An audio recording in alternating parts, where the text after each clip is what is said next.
میری بہن نے سوال پوچھا ہے کہ نفل کی نماز میں کیا پڑھنا چاہیے؟ دیکھیں نماز میں تو جو نفل ہو اس میں بھی وہی کچھ پڑھا جائے گا نا جو نمازوں میں پڑھا جاتا ہے۔ آپ مثال کے طور پہ 2 رکعت آپ نے نفل پڑھ رہے ہیں تو آپ نے پہلی رکعت میں ثنا پڑھنی ہے، پھر اس کے بعد سورہ فاتحہ پڑھنی ہے، پھر اس کے ساتھ کوئی سورت پڑھنی ہے، پھر آپ نے رکوع میں جانا ہے، پھر رکوع کی تسبیح سبحان رب العظیم پڑھنی ہے، پھر اس کے بعد آپ نے سمیع اللہ لمن حمیدہ کہہ کے قومے میں پھر آپ نے جو ہے وہ سجدہ کرنا ہے، سجدے کی تسبیح پڑھنی ہے، پھر اسی طرح سے آپ نے جلسہ ہے 2 سجدوں کے درمیان ہے، اس میں اگر آپ پڑھ سکتے ہیں تو اللہم اغفر لی وہدنی وارزقنی وعافانی یہ آپ پڑھ سکتے ہیں۔ اسی طریقے سے پھر دوسرا سجدہ ہے، اس کی تسبیح ہے سبحان رب الاعلیٰ،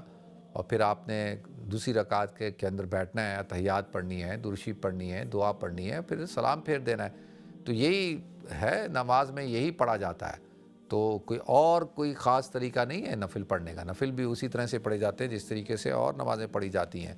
اللہ تعالی ہم سب کو عمل کرنے کی توفیق عطا فرمائے۔